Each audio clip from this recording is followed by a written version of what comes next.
Hi everyone, I'm Kyle Dyer and welcome to Colorado Inside Out on this Friday, March the 15th. We have made it. Of course, the big story for all of us is the snowstorm that closed pretty much everything, schools, the legislature, I-70. But before the storm, there was other news occurring. So thanks to our panel and our crew, we have come together for this week's show. Welcome to our panel, Marianne Goodland, Chief Legislative Reporter with Colorado Politics and the Colorado Springs and Denver Gazettes. Elena Alvarez, reporter at Axios Denver, and Chris Rourke, consultant with Rourke Media. And at the end there, we have Alton Dillard, a communications consultant with the Dillard Group and former Denver election spokesperson. Thank you all for coming in. In a surprise press release this week, Colorado Congressperson Ken Buck announced he's stepping down. And a week from today, on the 22nd. We all knew he wasn't going to run for office again, but this announcement was sudden, and now there will be a special election to fill the position for the end of the year, on top of the regular primary election for the 4th Congressional District in June, Marianne. I have great sympathy for the, particularly for the Republican voters in the 4th Congressional District.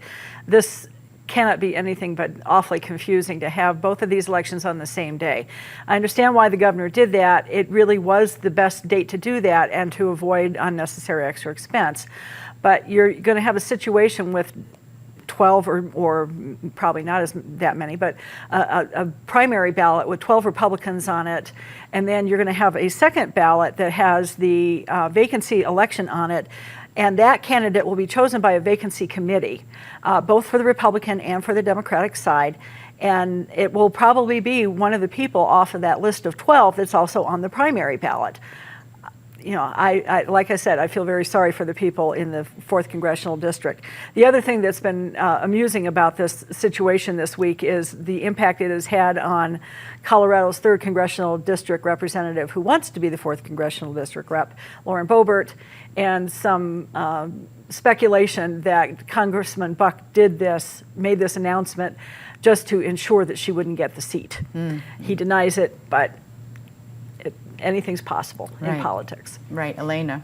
So this is not only shaking up, Colorado politics, but it's sparking panic in Congress right now. One, because even Buck's closest colleagues were blindsided by this early decision. Two, it means that House Republicans' razor-thin majority will dwindle even further. So right now, House Republicans have 218 seats compared to Democrats' 215. That essentially means they can afford to lose only 2 members on party line votes. And, you have to also factor in regular absences related to illnesses, travel, family emergencies. So what my national colleagues that are reporting on the Hill are telling me they're hearing from GOP leaders is that Buck's resignation really couldn't come at a worse time. I bet they're calling the Denver office a lot and saying, what is going on in Colorado? Chris. Well, yes, it was sudden. I don't think it was unexpected. He has not been happy in Congress for a little while now. He was talking on CNN when he made his announcement, and he talked about how he wanted to join an organization that would reform how we select our candidates. The first thing I thought of was what's going on here in Colorado with the CEO of DaVita pursuing ballot initiatives for open primaries and potentially ranked choice voting. Don't know if he will get involved in that. The other thing that's interesting is this spat that has developed between him and Lauren Boebert. Congressman Buck has said that he's been silent on many of the headlines that she has made, and he finally came out and pointed that out because she took a swing at him.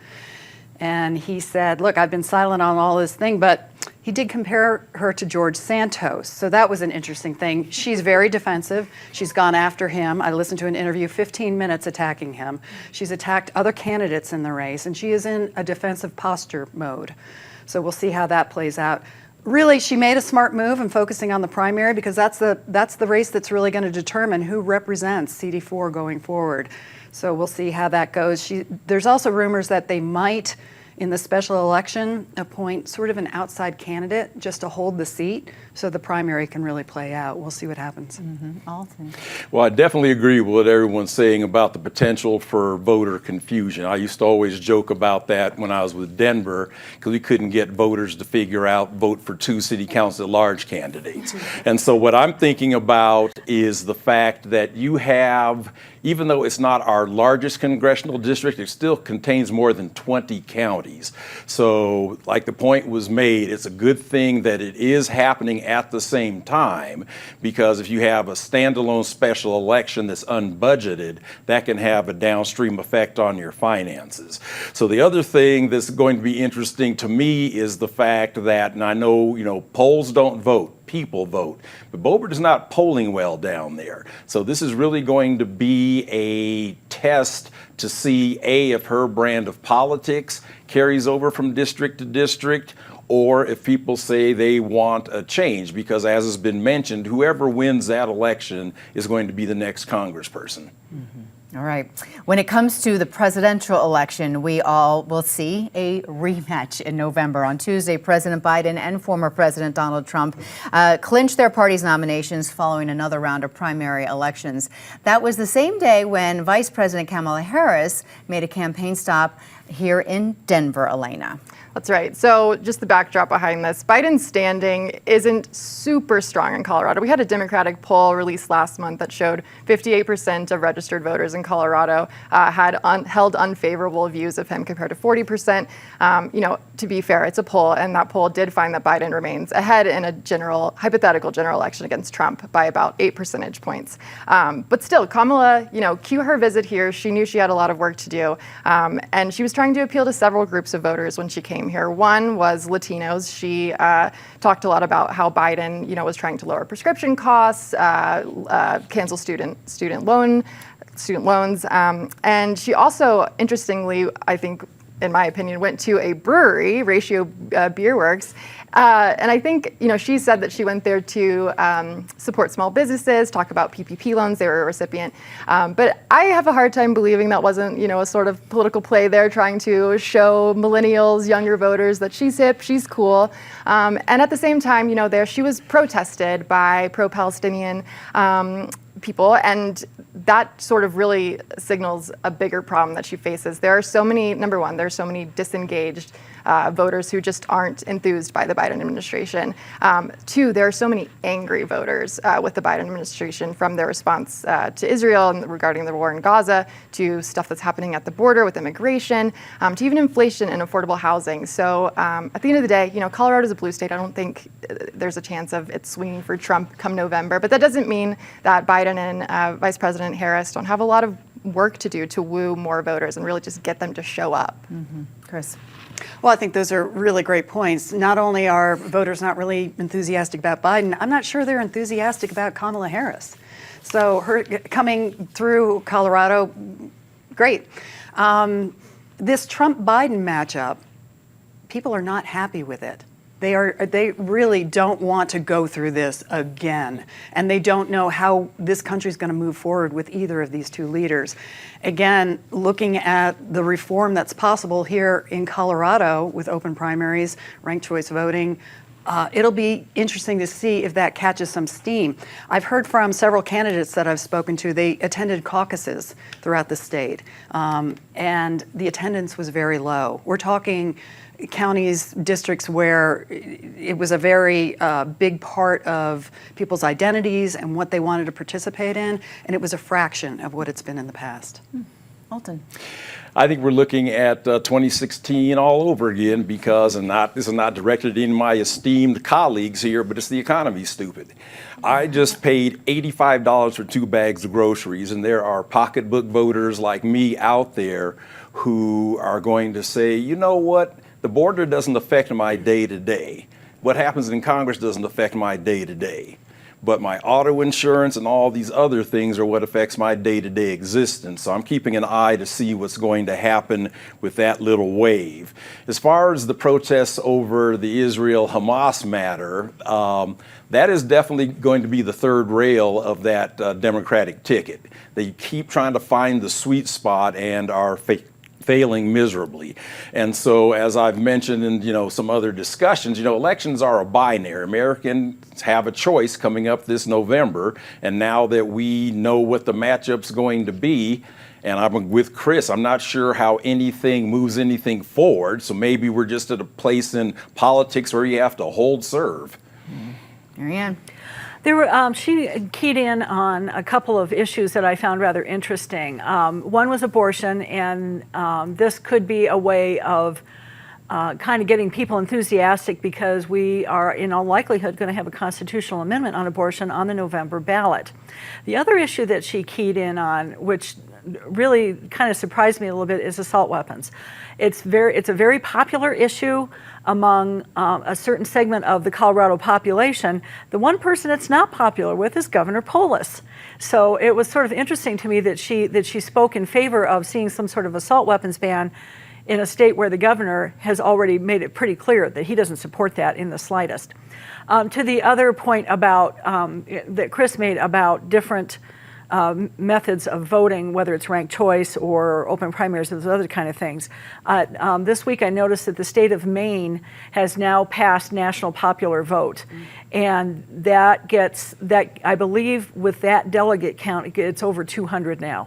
When they get to 270, it goes national, which would eliminate the Electoral College, assuming that there aren't lawsuits that tie it up for years and years and years. So, but change is coming. Changes, okay. With all the snow that has fallen in our state, let's talk a little more about water. The 7 states that use water from the Colorado River have proposed competing plans for how the river should be managed and shared in the future. There are 2 different plans, one from the upper basin states, Colorado, New Mexico, Utah, and Wyoming, and one plan coming from the lower basin states of California, Arizona, and Nevada. And Chris, a new plan is needed because the current plan expires in a couple of years. Yeah, it does. And first of all, I want to say, yay, snow. That's true. I checked the snowpack this morning. It's about 100%, 106% of median, which it was just below 100% median before this storm. So yay, snow. We need it so badly. We need about 4 more of these storms. Sorry. But yeah, the lower basins are finally saying that they're willing to cut. And the river is appropriated about 15 million acre feet. It's probably running around 12. So more is being taken than really what is there. The lower states have taken, more, whereas the upper states take less than really what they can. But the lower states are saying, well, we're cutting, you need to cut too. I attended a debate for CD4, and one of the candidates was suggesting that we renegotiate the Colorado River Compact, which I think would be devastating for Colorado. I think it would highly favor California, and we would lose what we are already holding on to. And yet, we need to come up with a plan. I'm reading a book called The Water Knife. If you want to understand what this country could look like if we do not figure out our water policy and appropriation, it's a sci-fi fictional look at the future without water. It's terrifying. Ooh, okay, water knife. The Water Knife. All right, Alton. Whew. Well, that's something, because one of the things that I've been paying attention to, like we've talked about, is the whole upper versus lower basin. And I just got back from Arizona. And so to see what a true lower basin state looks like is pretty fascinating, because even, with all our snow and as lush and green as everything's getting ready to be after that, the upper basin states are citing climate change as one of the reasons why they want to restrict the flows going downstream.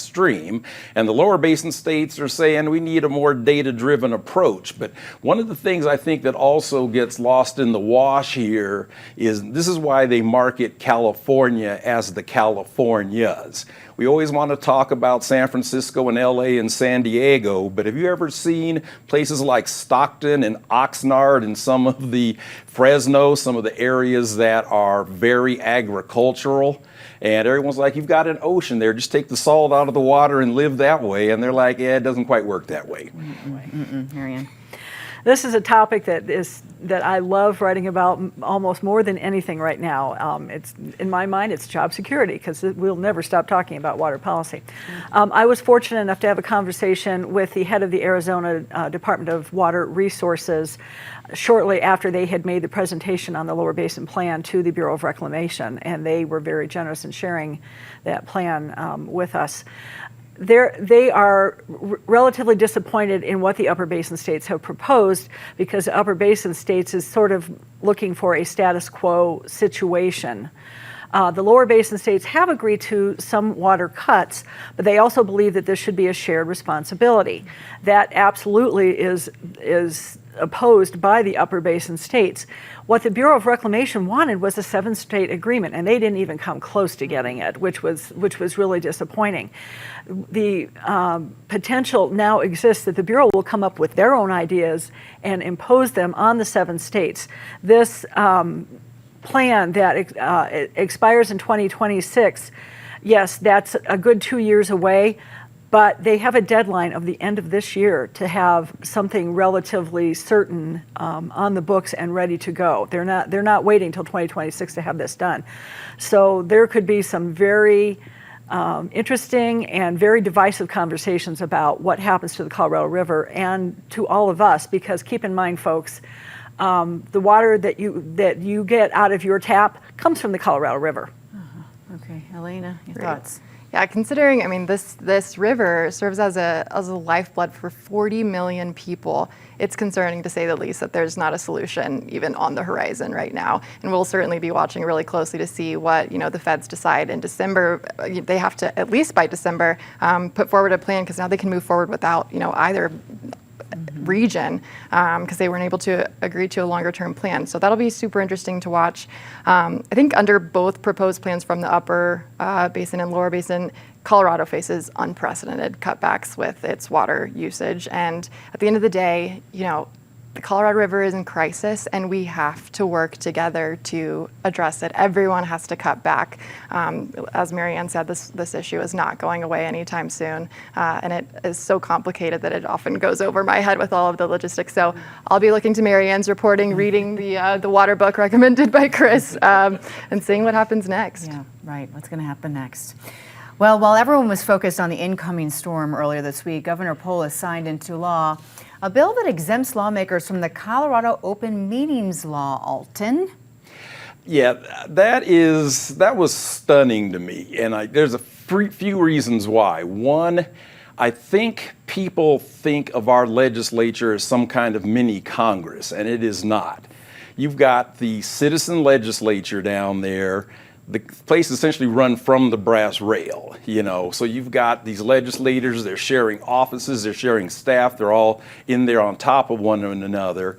And if you have a state that's set up like we are, where you literally can turn legislation from introduction to the governor's desk in 72 hours, you want as many eyes on that as possible. So this thing of using disappearing messaging apps and, saying, well, there's only 2 of us chatting about this piece of legislation, that to me is crazy. So it'll be interesting to see what the downstream effects of that are going to be going forward, because I just think that it creates an opaqueness, and like Wash Post's slogan, democracy dies in darkness. And you're there every day. And I covered this one extensively. And happy Sunshine Week, everybody. Right. When we're celebrating governmental transparency, what are we doing in Colorado? The exact opposite.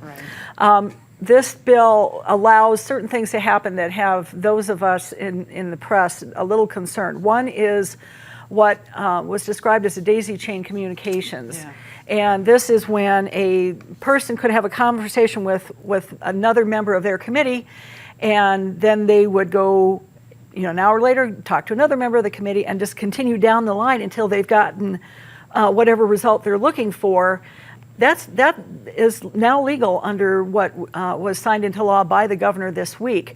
The other thing is the lack of input into how this bill came together. The sponsors talked to the Colorado Press Association, which worked on lots of amendments. I don't think they were crazy about it, but they wanted to be in an amend position so they could have the conversation. The Colorado Broadcasters Association was also involved. Not one person testified in favor of this bill in any of its committee hearings.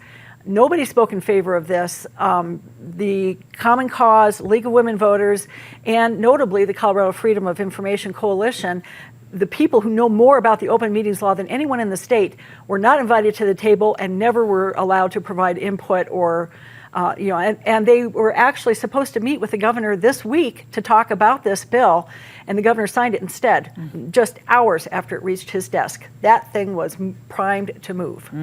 Okay, Elena.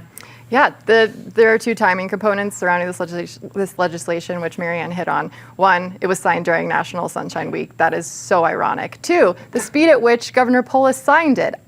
He will take months on some things. It really signaled how gung-ho he was about it, which was unsettling to me as a reporter. I think the bottom line is that it's now harder for the public and the press to hold lawmakers accountable, thanks to Democrats' actions. And, experts are saying that this essentially means Coloradans likely won't know about the discussions that their elected leaders are having at the time, and they won't know what was said even afterward. It's, as you nailed it, with democracy does die in darkness. This was a really big bummer for the public and the press. Yeah, I wholeheartedly agree. The restriction of a free press is the downfall of a society. And this really isn't, even though it was Democrats that passed it, it's really a nonpartisan issue. Public policy should be made in public. And look, when I covered a city council, a council was doing the daisy chaining thing. It was very difficult to pin down how they came to their decisions so easily and so swiftly. And it's because of this. It is a shrouded way. It is, and I have to ask, lawmakers, what do you have to hide? Why is this not out in public? I think this is really an insidious piece of legislation that's come forward. There's more legislation regarding open meetings laws that's upcoming. People need to be paying attention. I want to jump in here for just a second here. Alton, you had mentioned about what the downside effects of this will be. This bill only applies to the General Assembly, but I will tell you, every local government in the state is going to be looking at this to get their own piece of the pie. Absolutely. Okay. Let's talk about some highs and lows. Clearly, we've talked about a low here, but we'll start with lows and then end on the high. I'm going to continue on Sunshine Week. Not only did the state of Colorado do something that was not exactly a celebration of transparency, but this morning the Supreme Court did the same in a ruling that pretty much says that elected officials, unless they're representing their government, their government function, do have the right to block people on social media. Boo. So Joel Altman, a far-right activist, podcaster, local gun shop owner, this week used his platform to say that President Biden should be hung to death for supporting a ban on assault weapons. It's wild to me to have a platform like that and use it so disgracefully. It fuels the divisive and extremist political environment we're seeing today, but it's also just simply dangerous. So I was really disappointed to see that. Well, I'm going to harp on Colorado lawmakers who supported this anti-sunshine law. It's really disgraceful, and voters need to be paying attention. Those are the people who really need to be paying attention. It's an election year, and people should not stand for this secrecy. And mine is time for everyone to get out of traffic. Get out of the traffic. And what I mean is, I was at Colorado and Colfax a couple days ago, and there was this squeegee brigade that looked like a rainbow coalition. So I'm not being anti-migrant, anti-anything. There were Africans, there were Venezuelans, there were people experiencing homelessness. I understand and appreciate the hustle, but it's now because they're in traffic flows, 2 or 3 lanes over, trying to hustle and then try to get back out of the traffic once the traffic starts to move. And that needs to be enforced across the board. I'm sorry, even the jugglers in Cherry Creek need to be out of the traffic. All right, let's end on a positive note. Congratulations to our weather forecasters. You nailed it this time. There you go. I was excited to see Colorado Parks and Wildlife have bought a new wildlife area that's opening later this year. So it's almost 2,000 acres of pristine property in Park County that provides critical habitat for a lot of Colorado's keystone species like migrating elk and beavers. And so conservationists are calling it a really big win for wildlife and just wild lands. Well, I want to thank all the first responders and the snowplow drivers that have responded to this snowstorm. It's a big mess. It's an inconvenience to people, but thank you for all those people that kept us safe, whether we had to be on the roads or not. Again, we need the water. And I'd like to shout out my former boss, clerk and recorder Paul Lopez, for continuing to beat the drum on confined voting.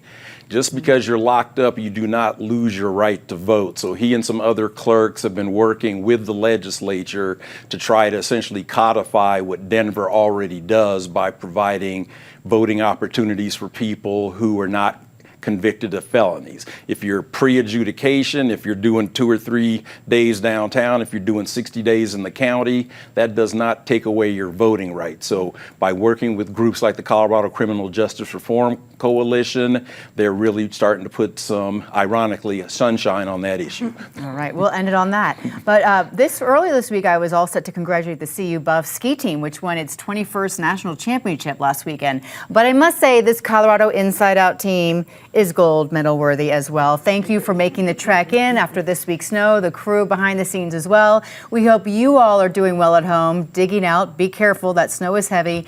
And thanks for watching or listening if you are turning into our podcast. Have a great weekend and happy St. Patrick's Day. Get out there and enjoy St. Patrick's Day this weekend. The parade is going on tomorrow in downtown Denver, so why not head out and just have a good weekend after being cooped up. I am Kyle Dyer. I will see you next week here on PBS 12. Take good care.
PBS 12 believes in the power of original, local programming. Help us bring more shows, like the one you just watched, by donating at pbs12.org/program support today.